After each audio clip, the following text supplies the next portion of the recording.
Teaching of composition, ये आपकी teaching methods का बिल्कुल लास्ट हो गया है ना।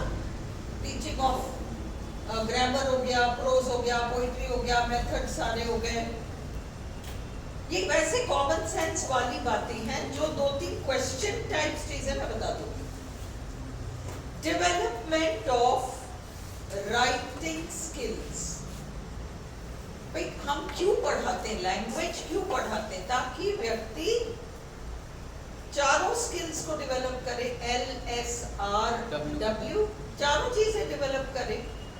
कॉम्पोजिशन का मतलब कंपोज करना, ये एक रचनात्मक कार्य है। तो कंपोज शब्द से कॉम्पोजिशन आया है। हम कंपोज ओरली भी कर सकते हैं और बोल सकते हैं, और हम कंपोज लिखित रूप से भी कर सकते हैं। हम ऐसे लिख सकते हैं, पत्र लिख सकते हैं, ईमेल भेज सकते हैं, बहुत कुछ कर सकते हैं। तो development of writing skills is one of the major aims of teaching English. So teaching of composition has an important place. Composition helps students to describe experiences in a written form. हमने हमारी जो भी अनुभव रहे, भाई तुम एक picnic गए, तुम बच्चे होते थे, स्कूल की तरफ से पिकनिक जाते थे, परिवार की तरफ से पिकनिक जाते थे। अब पिकनिक पर निबंध लिखो साहब, बरसात की एक दिन पर लिखो, क्या किया आपने, तेज बारिश हो रही थी, आपने क्या किया, घर पे बैठे, मम्मी ने गरम पकोड़े बनाए, हमने पकोड़े, ये सब होता है ना।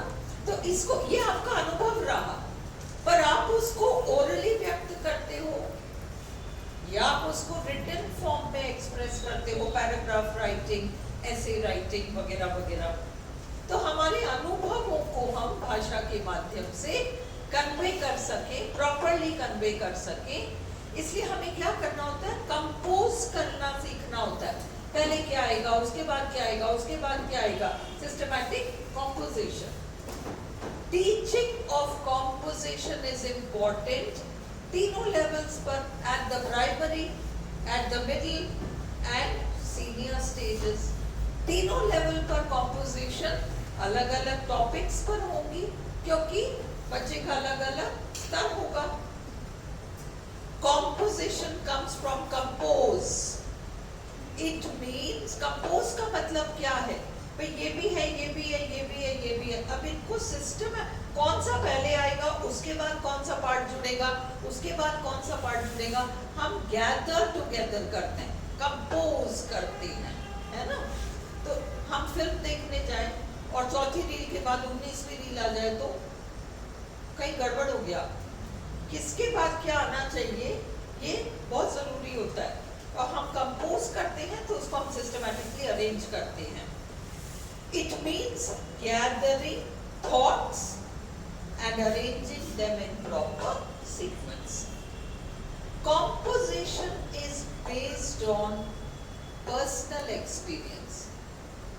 रेनी डे पे लिखना है तो मोटी मोटी हम सब चीजें सेम सी लिखेंगे, बट फिर भी तुम्हारा मेरे से कुछ अलग होगा, मेरा उससे कुछ अलग होगा, उससे उसका कुछ अलग होगा, एक्सप्रेशन अलग होगा, डिस्क्राइब करने का तरीका अलग होगा, सब पर्सनल एक्सप्रेशन एक्सपीरियंस पर बेस्ड है।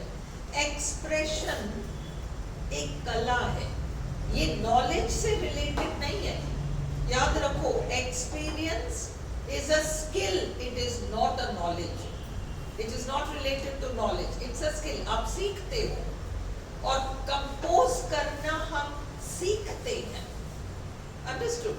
तो expression is a skill, not knowledge, and composition helps in developing this skill. Composition क्या क्या हो सकता है, भाई आपको एक लाइन दे दिया और आपसे कहा गया कि इस लाइन को लेकर इसके ऊपर 3-4 लाइन और बनाओ, ये भी हो सकता है। पता नहीं तुम लोग के स्कूल्स में चलता था या नहीं, बट जैसे कहानी होता है, थर्स्टी क्रो है, तो वो थर्स्टी क्रो की मोटी मोटी चीजों को पॉइंट्स में दे दिया जाएगा। अब आप उनको यूज कर, उसमें एक तरह से कहानी की प्रस्तावना आ गई, उसका थोड़ा बहुत बीच का हिस्सा आ गया और उसका एक कंक्लूजन हो गया, उसका मॉरल जो है वो आ गया। ये 4-5 पॉइंट्स आ गए। अब इनको यूज करके आप इनको एक कहानी की शक्ल दो। ये कॉम्पोजिशन है, पर ये गाइडेड कॉम्पोजिशन है। गाइडेड मतलब आपको हाथ पकड़ के लिखाया जा रहा है, लो लो ऐसे लिखो, ऐसे लिखो, 4-5 पॉइंट्स मोटे मोटे दे दिए। ये गाइडेड कॉम्पोजिशन है। फ्री कॉम्पोजिशन में आपको टॉपिक दे दिया और कहा लिखो, उसमें कभी टीचर का हेल्प नहीं होगा, वो आपका फ्री कॉम्पोजिशन होगा। तो कॉम्पोजिशन क्या क्या हो सकता है? Composition can B expanding a line into a paragraph और अ फ्यू सेंटेंसेस। शुरू में तो 2-3 वाक्य लिखाते हैं, फिर धीरे धीरे पैराग्राफ बनाना सिखाते हैं। या फिर हो सकता है पूरी पैराग्राफ दे दी और आपसे कह दी एक लाइन में इसका जो सत्य या सार है वो बता दो। तो कॉन्ट्रैक्टिंग छोटा करना, अ पैराग्राफ और a few sentences into a line. Story telling and story writing, एक ओरल हो गया, स्टोरी टेलिंग। स्टोरी राइटिंग आपका रिटन कॉम्पोजिशन हो गया। कॉम्पोजिशन ओरल भी हो सकता है और रिटन भी हो सकता है। एसे एंड लेटर राइटिंग, लेटर तो रिटन ही होता है, ऐसे भी आपका रिटन फॉर्म होता है। डायलॉग मेकिंग आपका ओरल भी हो सकता है, डायलॉग मेकिंग आपका रिटन भी हो सकता है। Are all forms of composition. तो आप जान लो कि कौन सा ओरल है, कौन सा रिटन है। कौन सा मतलब ओरल रिटन दोनों हो सकता है और कौन सा केवल रिटन फॉर्म में हो सकता है। कॉम्पोजिशन कैन बी ओरल और written. The teacher has to keep in mind. तो ये क्वेश्चन है, ये कॉम्पोजिशन के फॉर्म्स में कौन से वाले ओरल और कौन से वाले ओरल एंड रिटन दोनों हो सकता है। डायलॉग ओरल भी हो सकता है, रिटन भी हो सकता है ना। ऐसे जो है वो आपका रिटन फॉर्म है, लेटर राइटिंग रिटन फॉर्म है ना। पैराग्राफ जो है ओरल भी हो सकता है, रिटन भी हो सकता है। The teacher has to keep in mind certain points while teaching composition. The topic should be carefully chosen. बच्चे के लेवल को याद रखकर, ध्यान में रखकर टॉपिक चूज किया जाता है और साथ ही साथ ये देखा जाता है कि इन बच्चों को किस तरह के अनुभव, भाई जो चीज बहुत सिटी में होती है उस सिटी टाइप का कुछ भी एक्सपीरियंस अपन सोचे कि इस शहर में हो जाए या किसी गांव में हो जाए तो वो इम्पॉसिबल है। आप उसको कॉम्पोजिशन बनाकर टॉपिक दोगे तो इट इज नॉट पॉसिबल। तो हमें देखना पड़ता है कि लिखने वाले कौन हैं और उनके एक्सपीरियंस के दायरे में क्या क्या अभी तक आया हुआ होगा। Is this understood? तो the topic should be carefully chosen and should suit the age group of the students. The right atmosphere should be created by the teacher. तो माहौल properly banana. The students should be encouraged to speak without hesitation. Spoken में सबसे बड़ी problem ये होती है कि कई बच्चे shy natured होते हैं, वो खुलना नहीं चाहते, हेजिटेशन बहुत ज्यादा होता है। तो ये वीकनेस है ओरल कॉम्पोजिशन का, ये वीकनेस है। देखो एक ही चीज किसी का वीकनेस भी हो सकता है और उसका वो स्ट्रॉन्ग पॉइंट भी हो सकता है, मेरिट भी हो सकता है, डिमेरिट भी हो सकता है। अब क्लास में शाई बच्चे हैं तो वो शाई बच्चा तो पीछे ही रहेगा, बोलेगा ही नहीं, तो ये उसकी वीकनेस है। इस मेथड की, इस तरीके की कॉम्पोजिशन की ये वीकनेस है। और इसका स्ट्रेंथ क्या है? जो बच्चा वीक है उसको जबरदस्ती कि नहीं बोलो बोलो बोलो, अंत में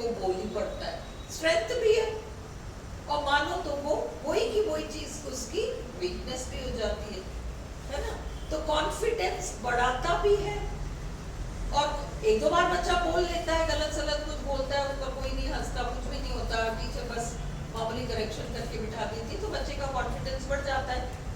पर अगर उसको बोलने का ही मौका, मतलब वो लेता ही नहीं है, उसको मौका तो मिल रहा है पर वो ले ही नहीं रहा बच्चा, अब क्या होगा? वो और बच्चों को बोलते हुए देखेगा, 4 बार देखेगा, 5 बार देखेगा, छठी बार सोच लेगा अब से तो नहीं हो,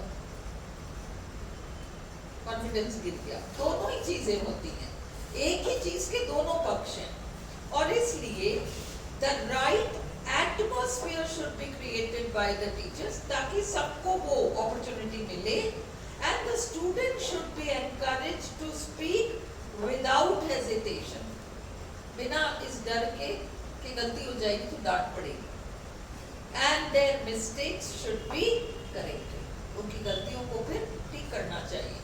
use of mother tongue should be allowed, क्योंकि बोलते बोलते बीच में बच्चा बोलने की कोशिश कर रहा है, स्ट्रगल कर रहा है, और फिर उसको एग्जैक्ट उसका इंग्लिश वर्ड नहीं मिल रहा तो वो हिंदी में कुछ घुसा देता है, तो अलाउड है, सीख रहा है, वो प्रोसेस में है सीखने के। टीचिंग कॉम्पोजिशन, ये आपका 4th स्टेज है, कॉम्पोजिशन आपका फाइनल स्टेज हो जाता है। स्ट्रक्चरिंग, पहले तो उसका पूरा एक स्ट्रक्चर बनाना, कॉपिंग, ट्रांसक्राइबिंग एंड कॉम्पोजिशन, पहले हम स्ट्रक्चर बनाना सीखते हैं, फिर वो जो ब्लैक बोर्ड पे टीचर ने लिखा उसको हम कॉपी करते हैं, हम ट्रांसक्राइब करते हैं, थोड़ा बहुत लिखना शुरू करते हैं, फिर हम अपने विचारों को कंपोज करते हैं। There should be mastery over LSRW, कुल मिलाकर students should have knowledge of vocabulary, थोड़ा बहुत मामूली vocabulary। composition का पर्पस क्या होता है? vocabulary बढ़ाना, structures में perfection लाना, लैंग्वेज लिखने की और बोलने की एबिलिटी डेवलप करना, यही तो कॉम्पोजिशन का पर्पस है।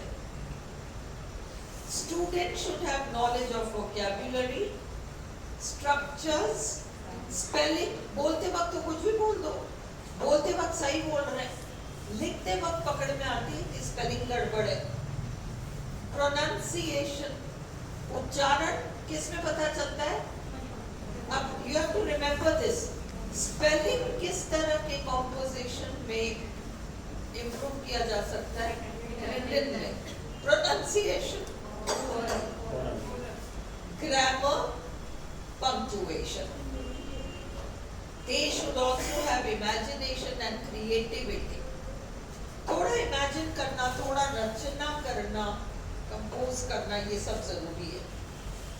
Oral composition, its aim is to teach students how to use the English language verbally, orally, मौखिक रूप से भाषा को कैसे यूज किया जाता है। To allow students to express their thoughts and feelings orally, वो जो भी मन में महसूस कर रहे हैं, सोच रहे हैं, उसको भी एक्सप्रेस कर सकें। To encourage thinking among students, students को थोड़ा विचारने का मौका मिले। अच्छा, ओरल और रिटन में थोड़ा सा विचारने को किसमें ज्यादा टाइम मिलता है? रिटन में मिलेगा। ये बेसिक चीजें हैं, इसके ऊपर अलग अलग क्वेश्चंस बनाकर इनको डिटेल मत करो, कोई जरूरत ही नहीं है और है भी नहीं मटेरियल एक्चुअली। कॉमन सेंस रखो कि इस तरह की पे खड़े हो जाओ, जवाब दो, अब वो बिना सोचे उसको उस वक्त जो सूझ गया बोलना पड़ेगा। रिटन में तो वो सोचता है ना। टीचर के पॉइंट ऑफ व्यू से ओरल कॉम्पोजिशन इजी है, तुमने गलती करी, हैंड टू हैंड चेक हो गया। रिटन में तुम सबकी कॉपियां इकट्ठी होंगी, फिर मैं घर जाकर जो थोड़ा बहुत रिलैक्स का टाइम मिलेगा, रिलैक्सेशन का, उसको मैं करेक्शन में लगाऊंगी। तो टीचर के पॉइंट ऑफ व्यू से कौन सा? ओरल बेटर है, नॉट रिटन। ये कॉमन सेंस वाली क्वेश्चंस हैं, बट ये आरपीएससी के क्वेश्चंस हैं, है ना।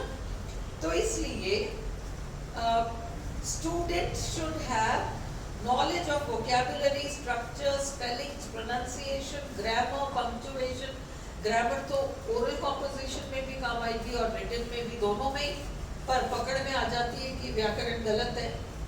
Punctuation, they should also have imagination and creativity. अब हम oral composition देख रहे हैं। Its aim is to teach students how to use the English language verbally, और उसी तरह से अपने thoughts को वे orally verbally दोनों एक ही मीनिंग है, मौखिक रूप से प्रस्तुत कर सकें। To think, to encourage thinking amongst, अच्छा ये टॉपिक दिया, इसमें क्या बोल सकते हैं, क्या बोल सकते हैं? To improve vocabulary and structure. अब देखो oral composition में extempore speech, आपको एक डब्बे में चिट्स रख देते हैं। अब आप आओ, आपकी बारी है बोलने को, आप चिट उठाओ। आप चिट उठाकर आपको 5 मिनट का टाइम दिया जाएगा, है ना? फिर अगला बच्चा चिट उठाकर वो 5 मिनट लेगा। जितने में पहले वाले बच्चे का टर्न आ गया, एक समय पर 2 बच्चों को बुला लिया, चिट उठाया, है ना? हर एक को 5, जब तक ये बच्चा 5 मिनट बोलेगा वो तब तक सोचेगा अगला वाला। तो इससे कौन सा स्किल डेवलप हो रहा है, और किस तरह का ग्रामर हो रहा है? ओरल हो रहा है, ओरल, क्योंकि सॉरी ओरल कॉम्पोजिशन हो रहा है, क्योंकि वो सोचेगा और फिर वो बोलेगा। फिर Importance of oral composition, क्या हुआ कैलाश? अच्छा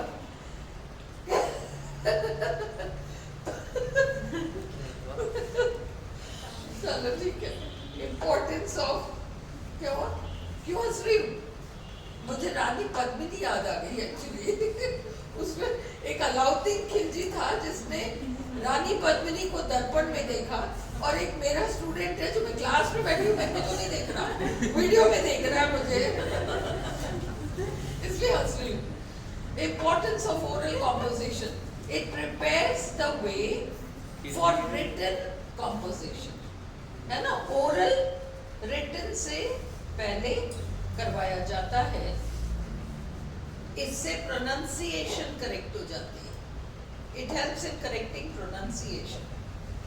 Pronunciation written में थोड़ी ना correct होगी। It encourages students to think and to imagine. How to teach oral composition? आप students को पहले आप sentence बोलो as the teacher, फिर बच्चा उसको repeat करता है। आप पिक्चर्स यूज करो, चार्ट्स यूज करो, मॉडल्स यूज करो, कोई ऑब्जेक्ट यूज करो कि देखो ये रहा, अब तुम इसको डिस्क्राइब करो, ये गुल्लक रहा, अब इसको डिस्क्राइब करो।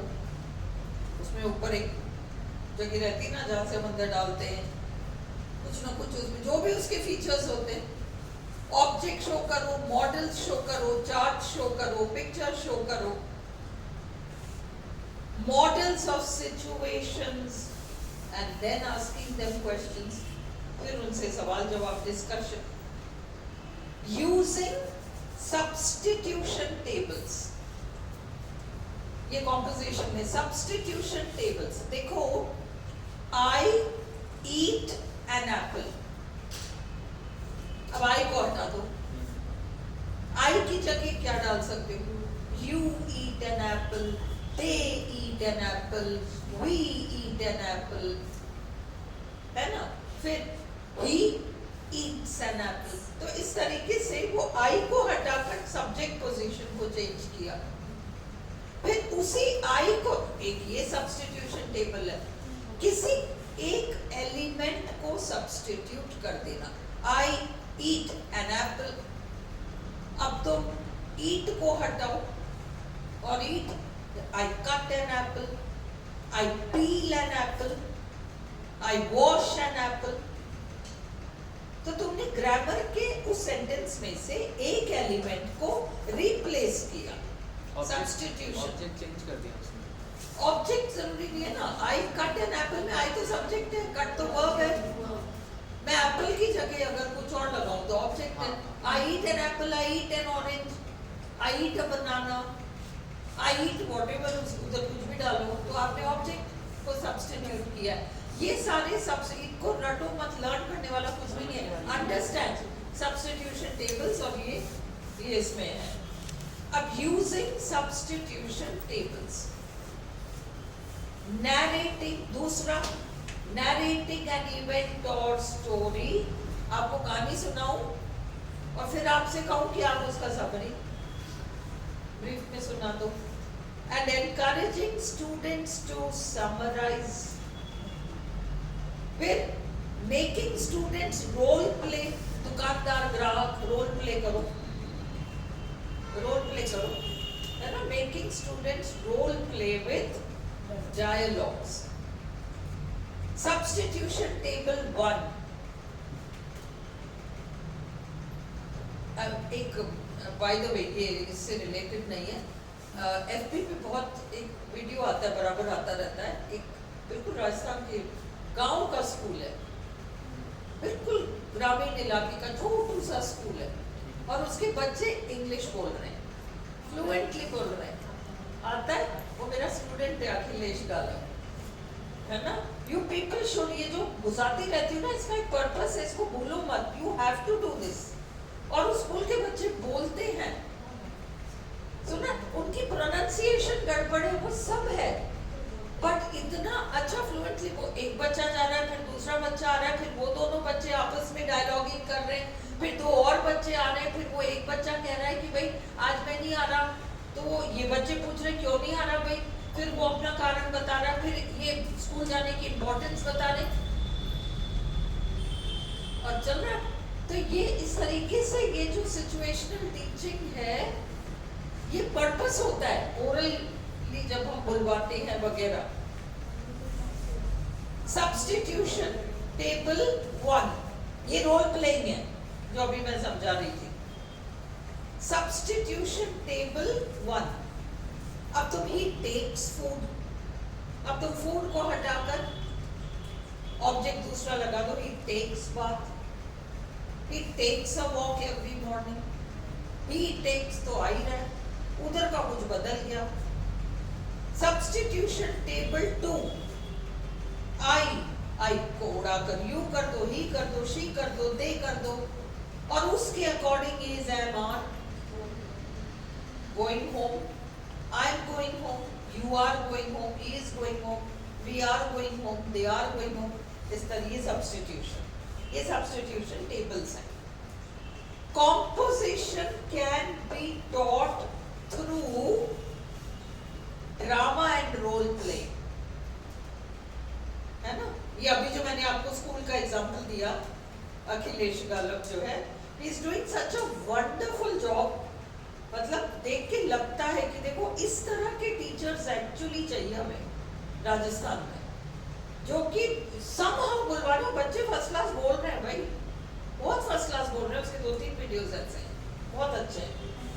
तो composition can be taught through drama and role playing, conversation and dialogue, ये डायलॉगिंग ही तो है, स्कूल क्यों नहीं आ रहा, ये कारण है, नहीं स्कूल क्यों आना चाहिए। शॉर्ट स्पीच, छोटा सा पैराग्राफ किसी से बुलवाओ। शॉर्ट डिस्क्रिप्शन, ये चीज रही देखो, इसको डिस्क्राइब करो, ये क्या है, इसको डिस्क्राइब करो, है ना, छोटा सा शॉर्ट उसमें। मेरिट्स ऑफ ओरल कॉम्पोजिशन, एक तो टाइम बच जाता है, टाइम बचेगा, रिटन में करेक्शन वर्क कितना बढ़ जाता है। Allows students to think clearly, बोलने से पहले सोचना भी तो पड़ता है कि क्या बोले। Develops confidence and ability, demerits में शोरगुल होगा क्लास में, सब बोल रहे हैं तो शोरगुल तो होगा, creates a noisy environment in class, it does not develop writing skills, written skills रह जाते हैं। शाई स्टूडेंट्स बोलने से कतराते हैं, not suitable for shy students. Written composition, it helps the student to develop writing skills. First stage तो oral composition है, उसके बाद ही written composition आएगा, and this is followed by written composition. क्या है aims of teaching written composition? Same जो oral में है वही है ना, बट इसमें ये है कि स्पेलिंग वेलिंग भी इंक्लूड हो जाएगी. Its aim is to teach students how to use the English language in the written form. Written form में आपके spelling वेलिंग आ जाएंगे. To allow students to express their thoughts and feelings in writing. To encourage thinking among students. ये तो उधर तो speaking, इधर writing. Oral में to encourage speaking, इधर to encourage writing. To encourage thinking तो दोनों जगह होगा. उधर to encourage to improve pronunciation है, इधर to improve spelling है. To improve vocabulary and structure. और written में होगा to help them write legibly. Legibly writing ऐसी होनी चाहिए कि पढ़ने में आ जाए कि अगले ने क्या लिखा है. Legibly. Importance of written composition. Teaches the skill of writing English. It gives the teacher sufficient time to correct mistakes individually. Teacher के पास इतना टाइम होता है कि वो हर बच्चे की गलती को करेक्ट कर देता है. Those who are shy and hesitate to speak can express themselves in the written form. भाई इनको बोलने में हिचकिचाहट है, लिख तो सकते हैं. How to teach written composition? Students को शब्द पकड़ा दो और उनसे कहो कि वाक्य बनाओ इनके. Asking students to make sentences using given words. Showing a picture, chart or a model and asking students to describe it. इसका description दो. By encouraging creative abilities and asking students to write short paragraphs, छोटी छोटी कहानियाँ, इन चीजों का encouragement देना. Making students answer textual questions. भाई text पढ़ते हैं ना, कहानी पढ़ते हैं, कुछ पढ़ते हैं बुक में. अब who went to the market या who went home, अब बच्चा लिख दे राम, तो टीचर कहेगा नहीं, राम went home, पूरा लिखो. अंडरस्टूड? तो अब क्या हुआ, टेक्सचुअल क्वेश्चंस को आंसर करता है तो बच्चे का ग्रामर डेवलप होता है. वो एक शब्द में आंसर नहीं देना है, एक शब्द में आंसर नहीं देना, आपको पूरा रिटन में देना है. तो later on students can be asked to write precis. 2-3 paragraph को कंडेंस करके एक पैराग्राफ बनाकर लिखो. मेन पॉइंट्स तीनों पैराग्राफ के शामिल कर लो. ऐसे फॉर्मल एंड इनफॉर्मल लेटर्स, ये सब रिटन कॉम्पोजिशन के पार्ट्स हैं. Merits of written composition. Students learn spellings, punctuations and language structures. Oral में language structures तो सीख लेगा, spellings नहीं आएगा, pronunciation सीख लेगा. It develops writing abilities. It improves speed in writing. जल्दी लिखने की. उधर स्पीड इन स्पीकिंग होगा, इधर स्पीड इन राइटिंग है. Students learn different forms of writing. जैसे ऐसे है, ये रिटन ग्रामर, रिटन कॉम्पोजिशन है. लेटर है, प्रेसी है, ये सब रिटन कॉम्पोजिशन है. डीमेरिट्स क्या है? लंबा प्रोसेस है, टाइम बहुत लेता है, टीचर का लेबर बढ़ाता है. It's a long process, it is time consuming, too much correction work for teachers. Guided पहले और later free composition. Guided by stick रोके outline को दे दिया. अब तुम इसको लिखो, 1.5 पेज की कहानी लिखो. ये 4 लाइन में हमने आउटलाइन दे दी, अब तुम इसके ऊपर 1.5 पेज की कहानी लिखो. Guided composition is called controlled और डायरेक्टेड कॉम्पोजिशन. अगर वो फ्री कॉम्पोजिशन पूछेंगे तो ये 4 option, which is not true of free composition, और ये देखिए कि टीचर वो देती है, आउटलाइन देता है, कुछ ना कुछ करता है, टीचर का हेल्प होता है उसमें, तो वो आपका आंसर होगा कि नहीं ये नहीं होता, ये फ्री कॉम्पोजिशन में नहीं होता, ये तो गाइडेड कॉम्पोजिशन में होता है। Ideas are given in points by teachers, students develop those ideas into stories and essays. ये सारा आपका गाइडेड में हो रहा है, आउटलाइन दिया जा रहा है, मेन पॉइंट्स दिया जा रहा है। टीचर इनकम्प्लीट सेंटेंस देके बच्चों से कहती है कि इस सेंटेंस को तुम कंप्लीट करो। I went out और कंप्लीट करो, to buy vegetables, to watch a film, कुछ भी कंप्लीट करो इसको। The teacher gives incomplete sentences, students complete the sentences. Its merit is, guided composition की खासियत ये है कि ये नींव पक्का डाल देती है फ्री कॉम्पोजिशन के लिए, that a strong foundation for writing can be laid out. Free composition में क्या क्या आता है? नैरेटिव राइटिंग, कहानी लिखना, डिस्क्रिप्टिव राइटिंग, वर्णनात्मक लेखन, स्टोरी राइटिंग, क्रिएटिव राइटिंग, रचनात्मक तरीके से क्या करेंगे, वो आधी कहानी लिख के छोड़ देंगे, उसके बाद क्या हुआ अब तुम इमेजिन करके लिखो। ऐसे राइटिंग, एप्लीकेशन एंड लेटर, मैंने दरवाजा खोला अचानक, अब छोड़ा, अब कंप्लीट करो। अलग अलग बच्चे अलग अलग तरीके से सोचेंगे, विचारेंगे, इमेजिन करेंगे, कंप्लीट करेंगे। Application and later writing, paragraph and प्रेसी writing, conclusions, आप में कुछ चला गया? Conclusion, writing allows students time for reflection. Writing composition में विचारने को टाइम मिल जाता है, परंतु written compositions increase the work of teachers. In free composition, no outline or points are provided. ये क्वेश्चन के लिए इम्पोर्टेंट है। This is only done in guided composition. बाकी आपको पता है कि प्रोनाउंसिएशन ओरल में ठीक होता है और स्पेलिंग रिटन में ठीक होता है ना? चलो इसको बंद कर दो।